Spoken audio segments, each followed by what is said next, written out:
Bon, ben bonjour tout le monde. Dans cette vidéo, je vais vous expliquer la solution du travail 4. Travail 4 qui concernait les sections 3.1, 3.2 et 3.3 du livre de physique XXI du tome A de mécanique. Oui, voilà. Donc, il y avait un schéma pour la question avec un gros paragraphe de texte là, qui nous donnait plusieurs informations pour nous expliquer vraiment bien comme il faut là, ce qui allait se passer. En regardant le schéma, bon, c'est déjà pas mal assez clair. Comme ça, là, je ne vais pas relire tout ce texte-là. Il y a plusieurs informations qui apparaissent là, directement sur le schéma, entre autres les distances, les angles, tout ça. Il y avait quelques informations qui étaient données dans le texte là, que je vais juste répertorié là, ici à côté. Donc, on nous donne la masse du bloc, qui était un bloc de 5 kg. Donc, le A, B et C, c'est tout le temps le même bloc. C'est juste la position qui va changer là, dans le temps. Donc, s'il y a un seul bloc dans le problème, là, il y a une masse de 5 kg. Autre chose qu'on nous donnait dans le texte, c'était le coefficient de frottement cinétique. Là, ce qui était expliqué, c'est qu'il allait avoir du frottement uniquement sur la surface ici, là, qui s'appelle la surface rugueuse, qui mesure 3 mètres de longueur. C'est le seul endroit dans tout le problème où il y a du frottement cinétique. Tous les autres endroits, là, que ce soit proche du ressort, pendant la descente ici, c'est tous des endroits qui sont sans frottement. Le seul frottement qui existe, c'est vraiment uniquement sur cette petite surface rugueuse-là de 3 mètres. Autre information qui était donnée, c'était la tension. La tension dans la corde, c'est 20 newtons. Ce qu'on nous expliquait, c'est qu'il allait avoir une tension dans la corde juste sur la partie ici là, de 3 mètres. Quand le bloc arrive à la position B, la corde est coupée. Donc, à partir du point B, là, il n'y a plus de tension. Quand le bloc va descendre, il n'y a plus de corde, il n'y a plus de tension. C'est vraiment juste sur cette distance de 3 mètres-là qu'on a notre tension de 20 newtons. Et autre chose, c'est qu'on connaît la vitesse du bloc au point B. Donc, on sait que quand il arrive au point B, donc tout de suite après avoir traversé l'espèce de surface rugueuse de 3 mètres, la vitesse du bloc, ça vaut 4 mètres par seconde. Donc, 4 mètres par seconde vers la droite. On ne connaît pas la vitesse du bloc quand il était au point A. On ne connaît pas la vitesse du bloc quand il était au point C. Ça va d'ailleurs être des questions qui vont faire partie là, de ce travail-là. Et dernière chose qu'on nous donnait, c'était la constante de rappel du ressort. Donc le ressort ici, là, à la fin, quand le bloc, après avoir traversé la position C, le bloc va éventuellement venir s'appuyer contre le ressort. Et ce ressort-là, ça va être important de connaître sa constante de rappel. C'était donné dans la question, 300 newtons par mètre. Donc on a vraiment toutes les informations nécessaires là, pour répondre à toutes les questions qui nous seront posées. Euh, la question 1, ça concerne vraiment là, le passage du bloc sur la surface rugueuse. Donc, je ne vais pas vous afficher le schéma au complet, je vais plus me faire un zoom, me concentrer sur la partie qui concerne la traversée de la surface rugueuse, donc ce qui se passe entre les positions A et B, entre le point A et le point B. La première question, la partie A, c'était calculer la normale, donc le module de la force normale qui va agir sur le bloc. Euh, donc, on peut commencer à réfléchir. Là, quand on cherche une force, généralement, c'est qu'il faut penser à toutes les forces qui vont agir sur le bloc.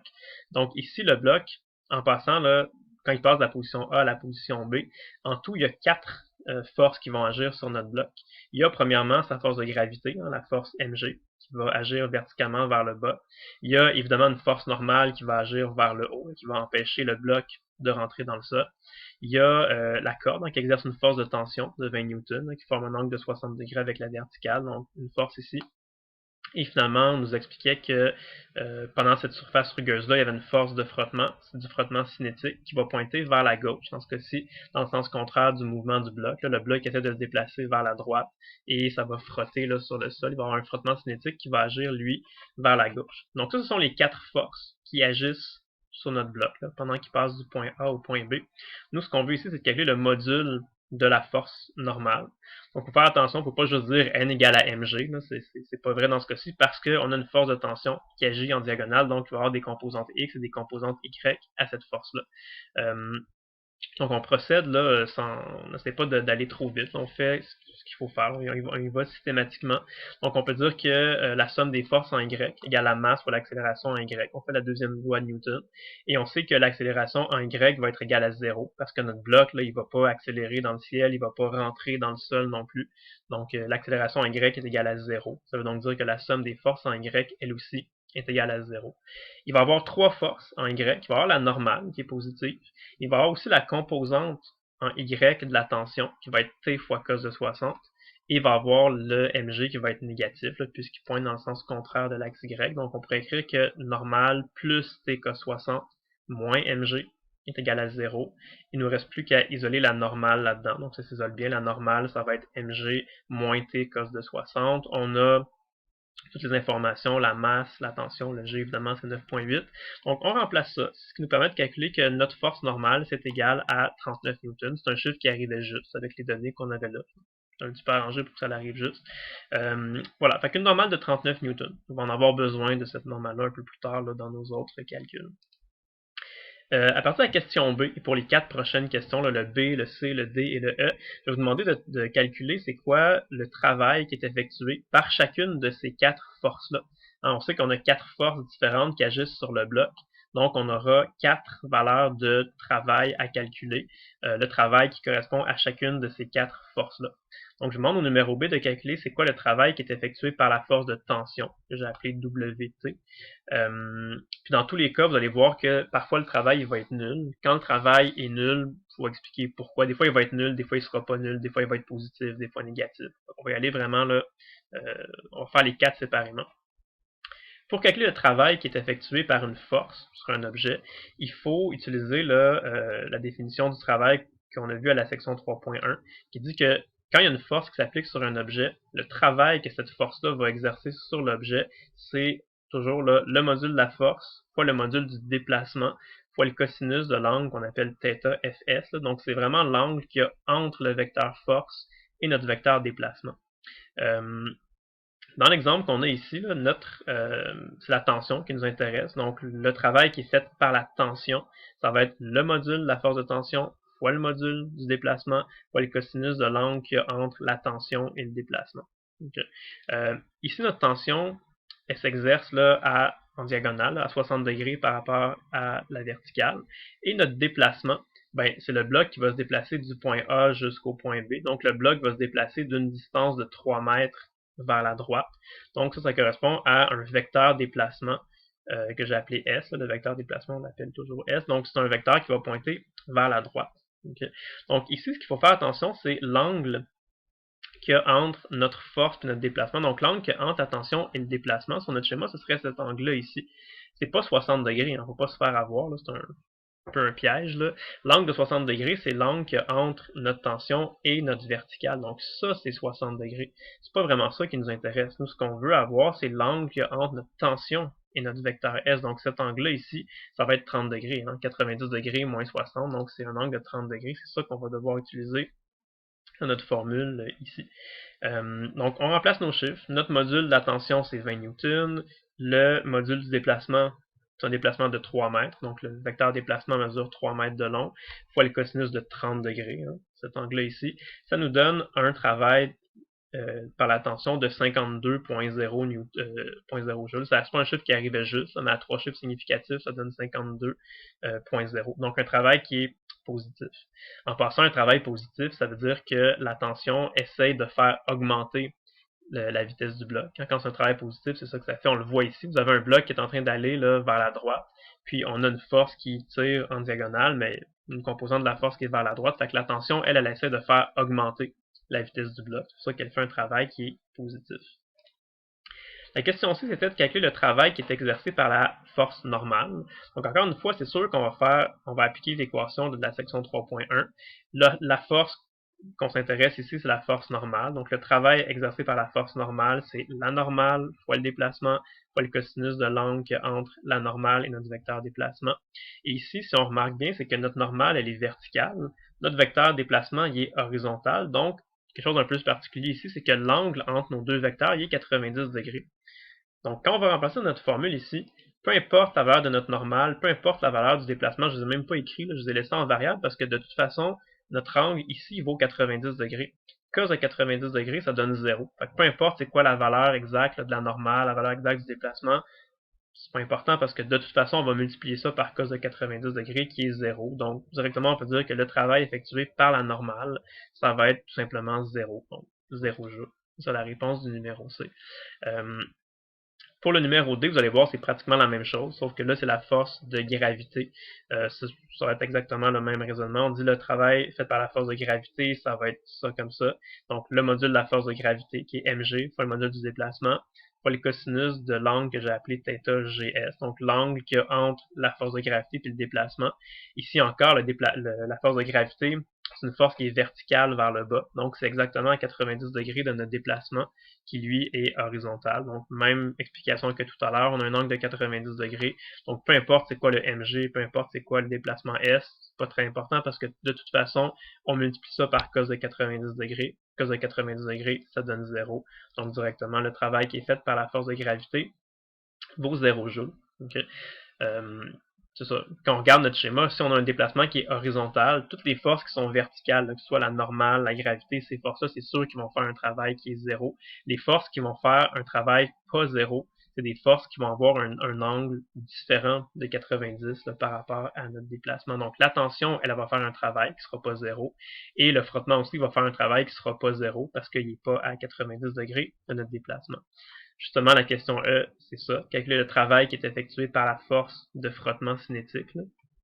On reprend notre équation de la section 3.1. Là, c'est la force de frottement. Donc, le travail fait par le frottement, ça va être le module de notre force de frottement cinétique fois le module de notre déplacement fois le cosinus de l'angle que j'ai appelé θ Fs. Donc, l'angle qu'il y a entre notre frottement et notre déplacement. Ici, là, le vecteur déplacement, il est horizontal vers la droite. Et le vecteur frottement cinétique, là, il est horizontal vers la gauche. Donc, vous avez deux angles qui sont exactement opposés l'un à l'autre. Et quand vous avez deux vecteurs opposés l'un à l'autre, l'angle entre les deux, c'est 180 degrés. Okay. Cos de 180 degrés, ça donne pas 0. Là. Cos de 180 degrés, ça donne moins 1. Donc, ça va juste rendre ce travail-là négatif. On a toutes les informations nécessaires, donc on remplace les chiffres. Okay? La force de frottement cinétique, on ne la connaît pas directement, mais dans la question, on donnait le coefficient de frottement cinétique là, pendant que le bloc traverse la surface rugueuse. Donc, il faut d'abord calculer ça. La force de frottement cinétique, là, comme on a vu dans le chapitre 2, c'est coefficient de frottement cinétique fois la normale. Le coefficient de frottement cinétique, c'est 0.2. La normale, c'était 39 newtons. On l'a calculé tout à l'heure au numéro A. Donc, on peut calculer notre force de frottement cinétique qui donne 7.8 newtons. Et là, on peut remplacer. Donc, le travail qui est fait par le frottement, c'est le module du frottement cinétique, 7.8 newtons, fois le module du déplacement qui est 3 mètres, fois le cosinus de l'angle qui est entre les deux, 180. Et quand on calcule tout ça, ça nous donne un travail fait par le frottement qui est égal à moins 23.4 newtons. C'est ça la réponse du numéro E.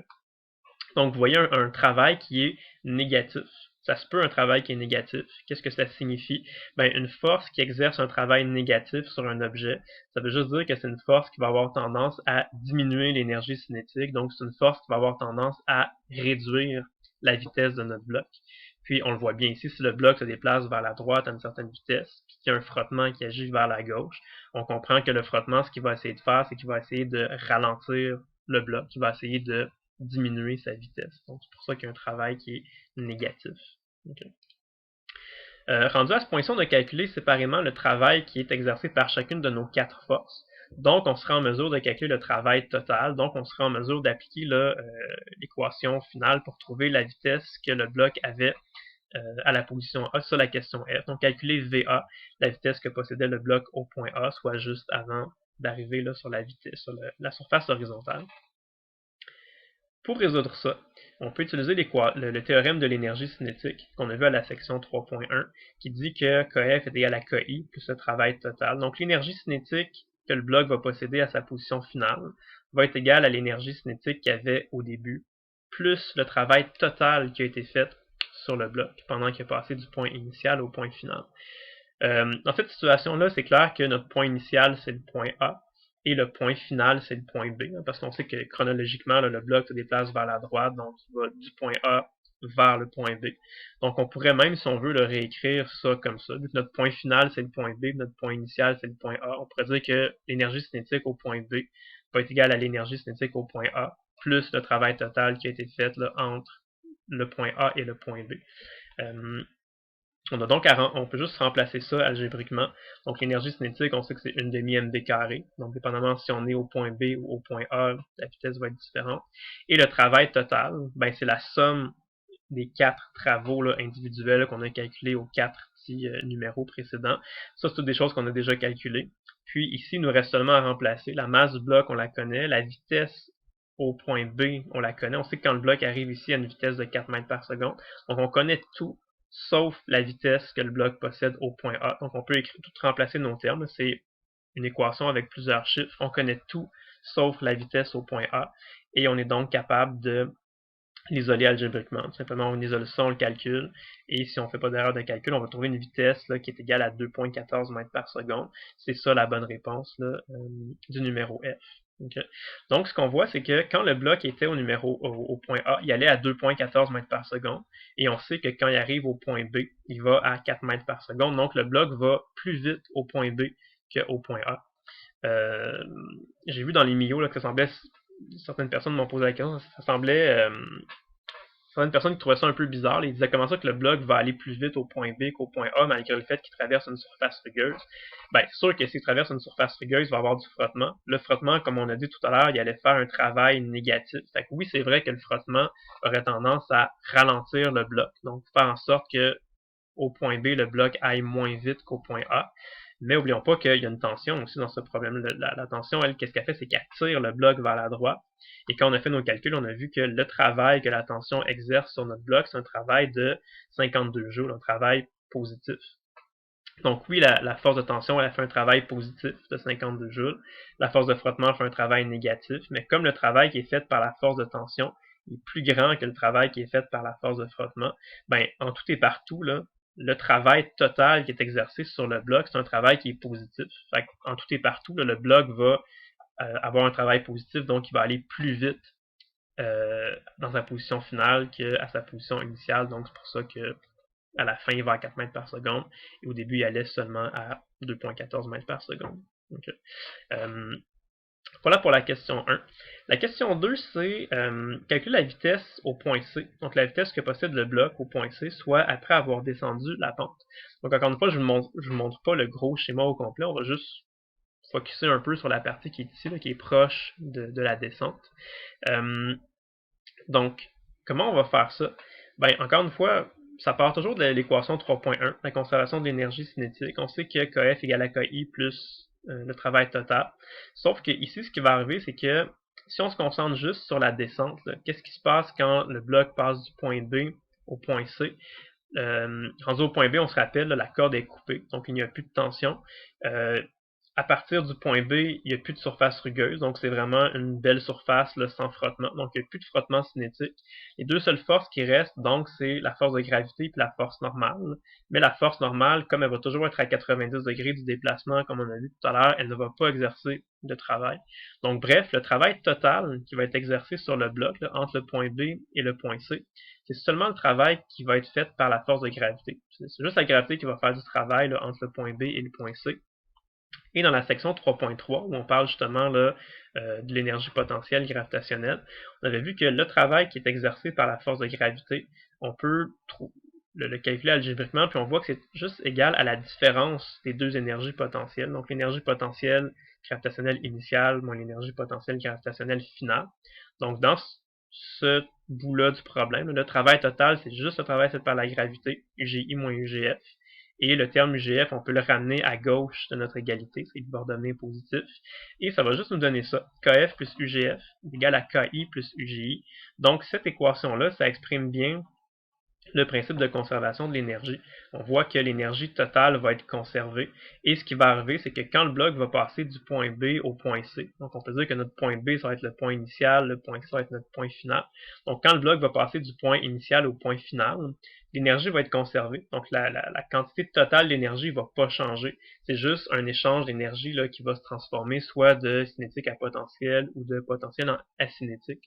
Ici, on voit bien qu'est-ce qui va se passer, c'est que quand le bloc va descendre, ben, qu'est-ce qu'il va faire, c'est qu'il va diminuer sa hauteur, donc il va perdre de l'énergie potentielle gravitationnelle. Donc s'il perd de l'énergie potentielle gravitationnelle, ben, l'énergie potentielle gravitationnelle perdue va se transformer en énergie cinétique. Avant même de faire les calculs, c'est certain qu'à la fin, là, au point C, c'est sûr et certain que le bloc va aller plus vite. Okay? Qu'au point B. Au point B, on sait qu'il va à 4 mètres par seconde. C'est sûr qu'au point C, on va trouver une vitesse là, qui est supérieure à 4 mètres par seconde. On a juste à remplacer ça ici. On sait que l'énergie cinétique, c'est 1 demi mv carré. On sait que l'énergie potentielle, c'est mg fois y. vitesse initiale, vitesse finale, mais la vitesse initiale, on sait que c'est 4 mètres par seconde, la vitesse au point B. La vitesse finale, on la connaît pas. C'est ça qu'on va devoir calculer. Le YI puis le YF, faut juste faire attention à une chose, c'est que quand on travaille avec de l'énergie potentielle gravitationnelle, on se rappelle, là, on est obligé de mettre un axe Y qui pointe vers le haut. Et après ça, il faut choisir nous-mêmes, là, arbitrairement, un endroit qu'on va appeler Y égale à 0. On le fixe, puis une fois qu'on l'a déterminé, cet endroit-là qu'on appelle Y égale à 0, il faut le respecter là, pour trouver la position YI puis YF. Okay. Ici, dans la façon que le problème nous était donné, on nous donnait directement là, la hauteur du premier plateau par rapport au sol. On disait que c'était 6 mètres par rapport au sol, puis on disait que après avoir fait la descente, là, la hauteur c'était 2 mètres par rapport au sol. Donc, probablement, ce que plusieurs personnes vont être tentées de faire, c'est de poser que au niveau le plus bas, là, ici, c'est y égale à 0. Si on pose ça, on va donc dire que notre y initial, ça va être 6 mètres, et que notre y final, ça va être 2 mètres. Donc, on pourrait remplacer ici yi par 6 mètres, yf par 2 mètres. C'est bien correct de faire ça, ça va marcher. Si vous le faites, c'est peut-être probablement ça que vous avez fait dans votre travail, là. Ça va marcher, ça va fonctionner, ça va donner la bonne réponse. Okay? Mais juste vous faire remarquer qu'ici, ce qu'on peut faire aussi, ça c'est ce que moi je ferais personnellement, c'est que je regarde mon problème, puis je me dis, c'est quoi le point le plus bas qui va être atteint par mon objet là, dans la partie là, qui nous intéresse?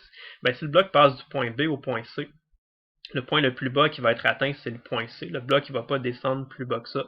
Donc, moi, personnellement, qu'est-ce que je ferais? C'est pas la seule bonne façon de faire, mais c'est ce que moi je ferais. C'est que moi, je définirais que mon Y égale à 0, c'est ici.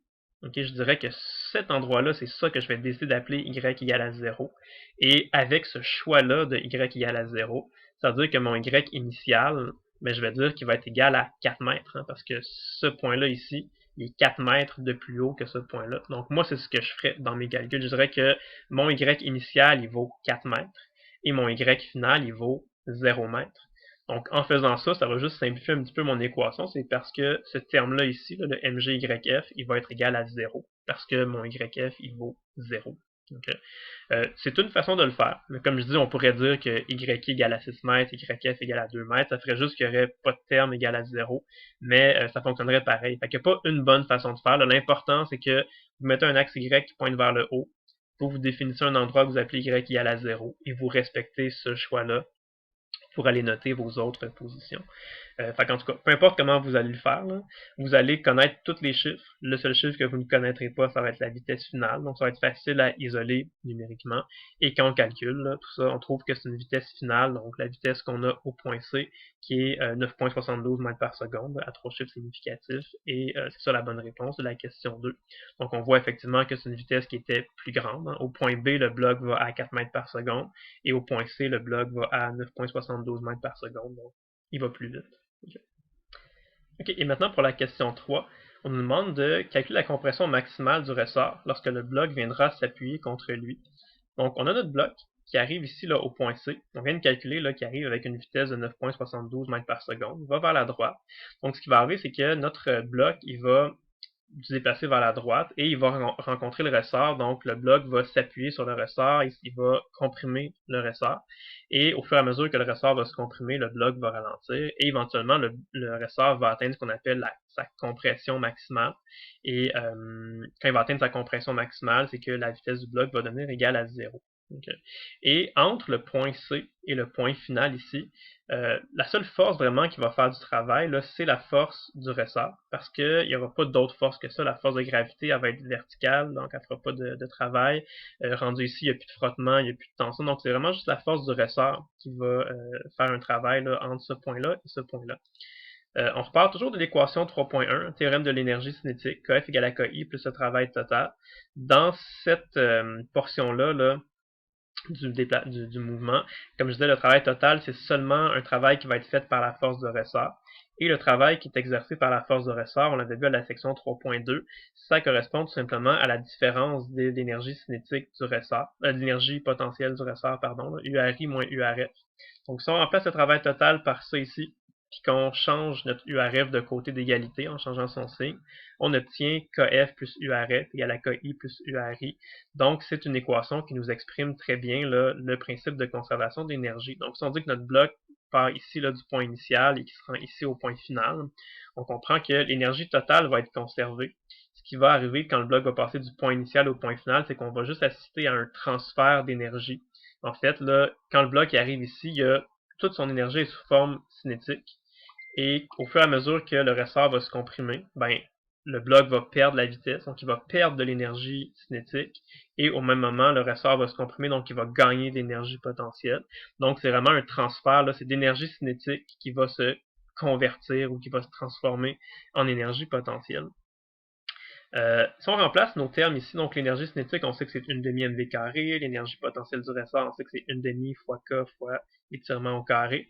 On a ça comme ça. Donc techniquement, on a 4 termes, sauf que ce qui est un peu particulier ici, c'est qu'on cherche vraiment ce qu'on appelle la compression maximale du ressort. Donc la compression maximale du ressort, c'est la compression qui va faire en sorte que le bloc va s'immobiliser complètement.